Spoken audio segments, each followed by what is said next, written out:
Pitágoras 1. Pensamiento y objeto. Pitágoras en la sombra. Hubo una persona llamada Pitágoras que vivió y murió alrededor de 570 al 495 a.C., pero se sabe muy poco de él, o quizá se sabe un montón sobre él. Pero la mayor parte es seguramente falsa, porque el rastro documental está repleto de contradicciones. Combina lo sublime, lo ridículo, lo increíble y lo simplemente estrafalario. Se dijo de Pitágoras que era hijo de Apolo, que tenía un muslo de oro y que brillaba. Quizá defendía el vegetarianismo y quizá no. Entre sus dichos más notorios está el mandato de no comer alubias, porque las alubias tienen alma. Sin embargo, varias fuentes cercanas en el tiempo niegan de manera explícita que dijera o creyera nada parecido. Más fiable resulta que Pitágoras creyera en la transmigración de las almas y que lo enseñara. Hay varias historias, todas dudosas ciertamente, que parecen corroborarlo. Según Aulo Gelio, Pitágoras recordaba 4 de sus vidas pasadas, entre ellas la que pasó como un bello cortesano llamado Alco. Genófanes cuenta que Pitágoras, al oír los aullidos de un perro que estaba recibiendo una paliza, se apresuró a detenerla, asegurando que había reconocido la voz de un amigo fallecido. Pitágoras también, como haría San Francisco siglos después, predicaba a los animales. La enciclopedia Stanford de Filosofía, un recurso en línea gratis y extremadamente valioso, lo resume así. La imagen moderna y popular de Pitágoras es la de un maestro de las matemáticas y la ciencia. Las evidencias cercanas a su época muestran, sin embargo, que, aunque Pitágoras fue famoso en sus días e incluso 150 años después, en la época de Platón y Aristóteles, no era en la matemática ni en la ciencia en lo que se basaba su fama. Pitágoras era famoso 1. Como experto en el destino del alma después de la muerte. Enseñaba que el alma era inmortal y pasaba por una serie de reencarnaciones. 2. Como experto en el ritual religioso. 3. Como un remedio milagroso que tenía un muslo de oro y podía estar en 2 sitios a la vez. 4. Como fundador de un estilo de vida estricto que preconizaba restricciones dietéticas y una autodisciplina rigurosa. Unas cuantas cosas parecen claras. El Pitágoras histórico nació en la isla griega de Samos, viajó mucho y se convirtió en el inspirador y fundador de un movimiento religioso inusual. Su culto floreció brevemente en Crotona, sur de Italia, y desarrolló sucursales en otros lugares antes de ser reprimido en todas partes. Los pitagóricos formaban sociedades secretas y en ellas se centraba la vida de los iniciados. Estas comunidades, que incluían tanto hombres como mujeres, proclamaban una especie de misticismo intelectual que a la mayoría de sus contemporáneos les parecía maravilloso, pero extraño y amenazador. Su visión del mundo se centraba en la veneración de los números y en la armonía musical, que según ellos reflejaba la estructura profunda de la realidad. Como veremos, algo de razón tenían. El Pitágoras real.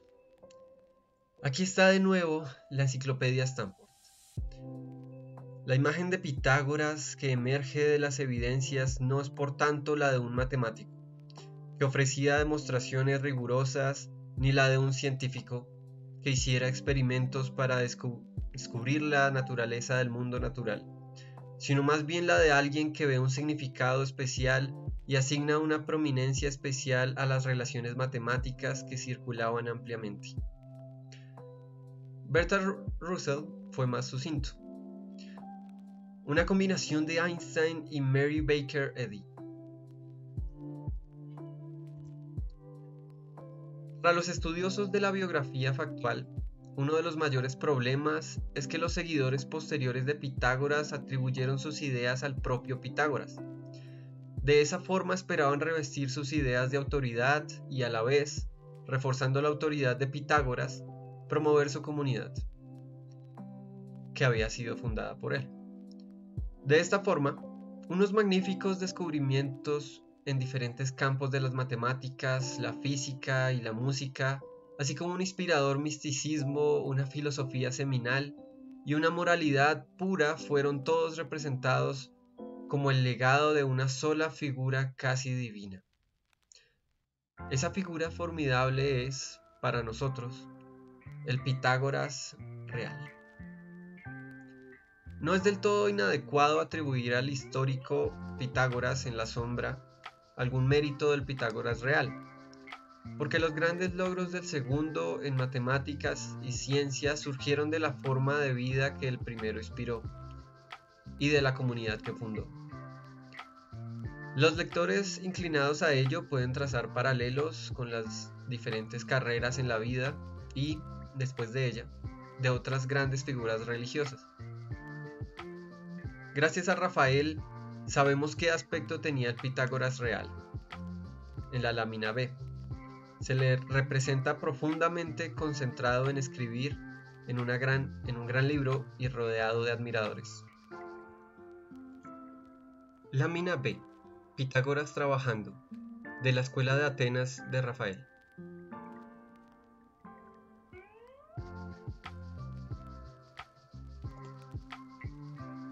Todas las cosas son número.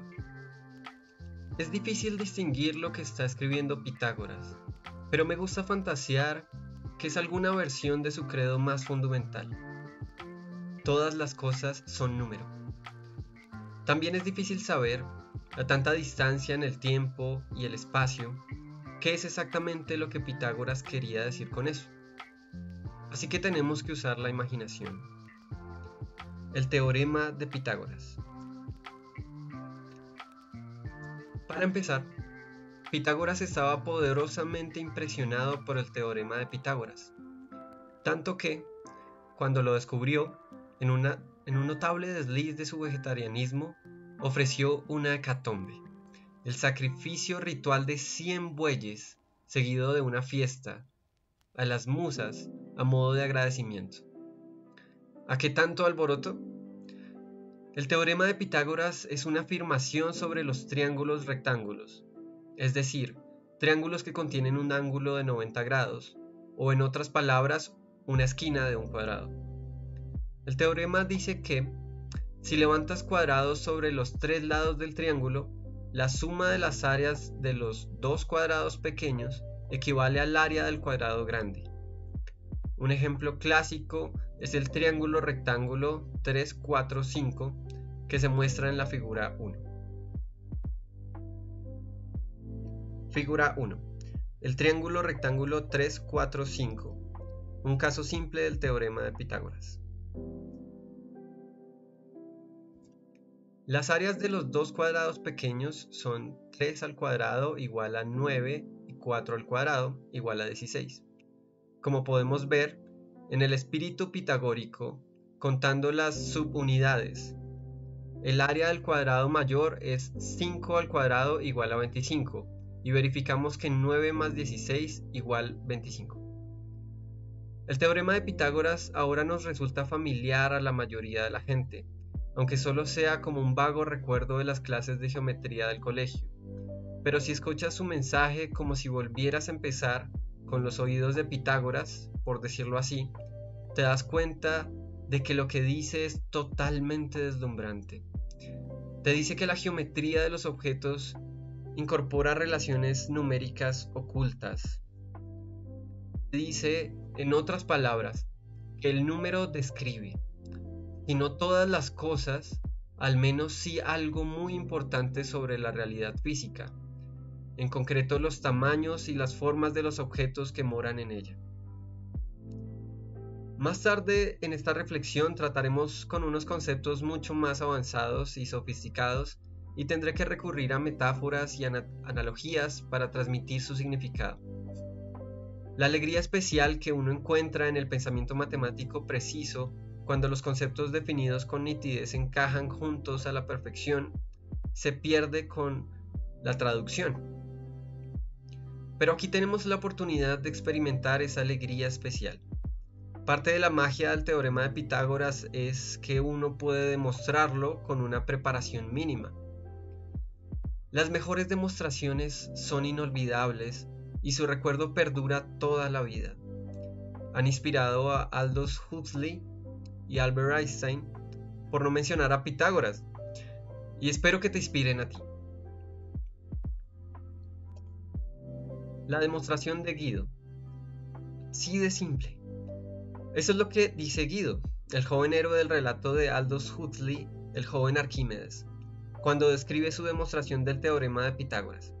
La demostración de Guido se basa en las formas representadas en la lámina C. El juguete de Guido. Expliquemos lo que a Guido le resultaba obvio de un vistazo. Cada una de las dos imágenes contiene 4 triángulos de colores que son iguales en una y otra. Todos los triángulos de colores son rectángulos y todos tienen el mismo tamaño. Digamos que el lado más pequeño tiene una longitud A, el de tamaño intermedio B y el más largo, la hipotenusa, C.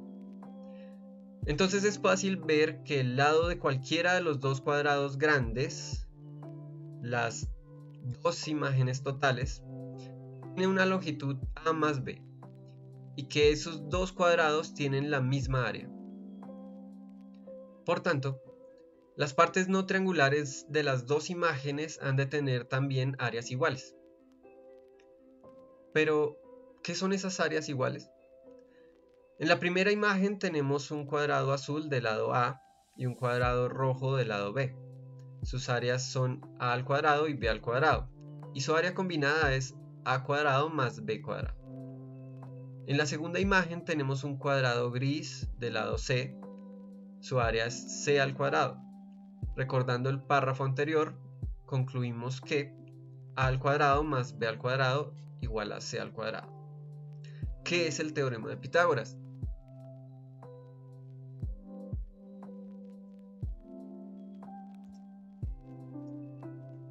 La demostración de Einstein. En sus notas autobiográficas, Einstein recuerda: recuerdo que un tío me habló del teorema de Pitágoras antes de que el cuadernillo de geometría sagrada cayera en mis manos.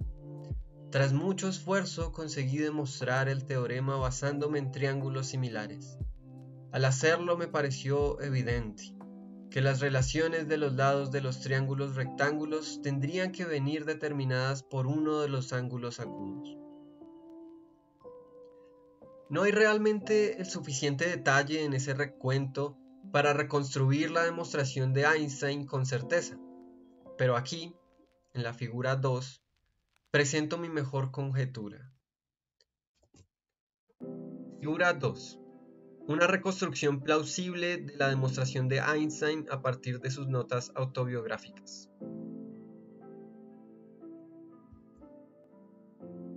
Esta conjetura merece ser cierta, porque es la demostración más simple y más bella del teorema de Pitágoras.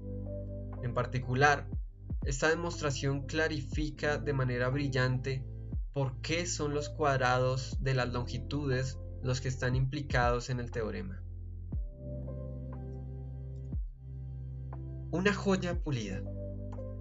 Empecemos con la observación de que los triángulos rectángulos que tienen un ángulo común phi son similares entre sí, en el sentido preciso de que puedes transformar uno en otro sin más que cambiar la escala, aumentarlo o encogerlo. Bien, si cambiamos la escala del triángulo por un factor, entonces cambiamos su área por el cuadrado de ese factor.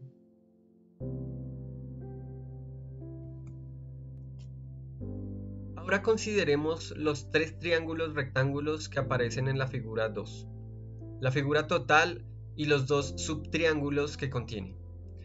Cada uno de ellos contiene el ángulo phi, de modo que son similares. sus áreas son por tanto proporcionales a a cuadrado, b cuadrado, c cuadrado, yendo de menor a mayor. Pero, como los dos subtriángulos suman el triángulo total, las áreas correspondientes deben sumar también, y por tanto, a al cuadrado más b cuadrado igual a c cuadrado. El teorema de Pitágoras salta de repente.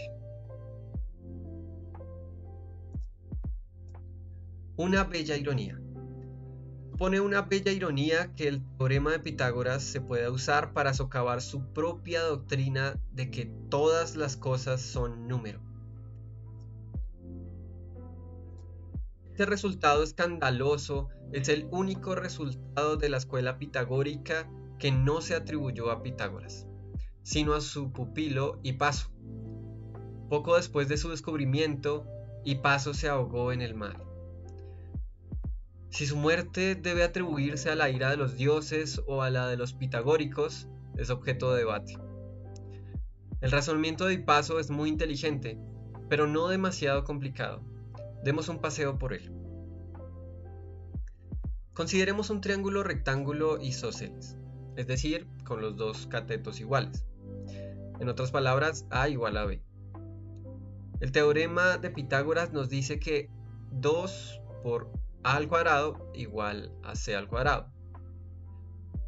Ahora supongamos que las longitudes A y C son números enteros. Si todas las cosas son números, más vale que lo sean, pero hallaremos que eso es imposible. Si tanto A como C son números pares, podemos considerar un triángulo similar de la mitad de tamaño, y podemos seguir reduciéndolo hasta que alcanzamos un triángulo donde al menos uno de los dos, A, C, es impar. Pero, sea cual sea nuestra elección, llegamos a una contradicción. Primero supongamos que C es impar, entonces también lo es C cuadrado, pero 2 por A al cuadrado igual a C al cuadrado es obviamente par, puesto que contiene un factor 2. De modo que no podemos tener 2 por A al cuadrado igual a C al cuadrado, como nos dice el teorema de Pitágoras. Contradicción. Alternativamente, supongamos que C es par. Digamos que C igual a 2 por P. Entonces, C al cuadrado igual a 4 por P al cuadrado.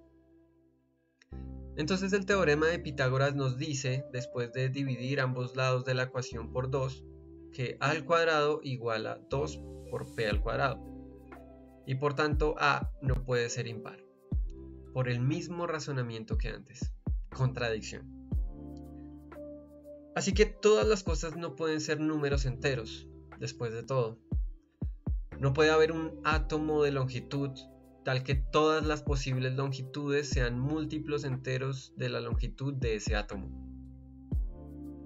A los pitagóricos no parece habérseles ocurrido que se puede extraer una conclusión diferente, salvando así el todas las cosas son número. Después de todo, se puede imaginar un mundo en el que el espacio se construya a partir de muchos átomos idénticos.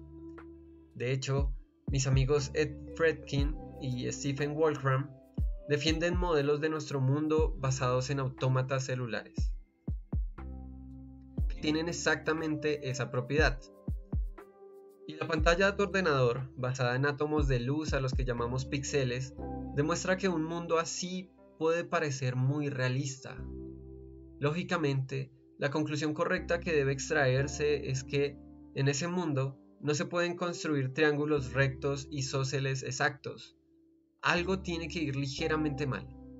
O bien el ángulo recto no tiene exactamente 90 grados, o bien los dos lados cortos no son exactamente iguales. O, como en la pantalla del ordenador, los lados de tus triángulos no serán exactamente rectos. Esta no es la opción que eligieron los matemáticos griegos. En su lugar, consideraron la geometría en su forma continua más atractiva, donde permitimos coexistir los ángulos rectos exactos y la igualdad exacta de los lados. Esta es también la opción que se ha demostrado más fructífera para la física, como aprenderemos de Newton. Para hacerlo, tuvieron que dar prioridad a la geometría sobre la aritmética, porque, como hemos visto, los números enteros son inadecuados para describir incluso las figuras geométricas más simples. Así que abandonaron la letra, aunque no el espíritu, de todas las cosas son número. Pensamiento y objeto. Porque la verdadera esencia del credo de Pitágoras no es la afirmación literal de que el mundo debe encarnar números enteros, sino la convicción optimista de que el mundo debería encarnar conceptos bellos. La lección por la que Hipaso pagó con su vida es que debemos estar dispuestos a aprender de la naturaleza cuáles son esos conceptos. En esta empresa, la humildad es obligatoria. La geometría no es menos bella que la aritmética. De hecho, resulta apropiada de una forma más natural a nuestros cerebros altamente visuales, y la mayoría de la gente la prefiere.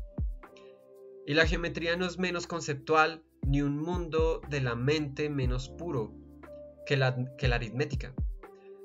Gran parte de la matemática de los antiguos griegos, epitomizada por los elementos de Euclides, se dedicó a mostrar exactamente eso, que la geometría es un sistema de la lógica.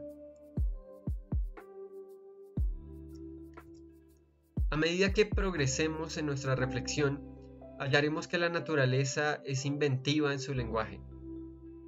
La naturaleza amplía nuestra imaginación con nuevos tipos de números, nuevos tipos de geometría e incluso, en el mundo cuántico, nuevos tipos de lógica.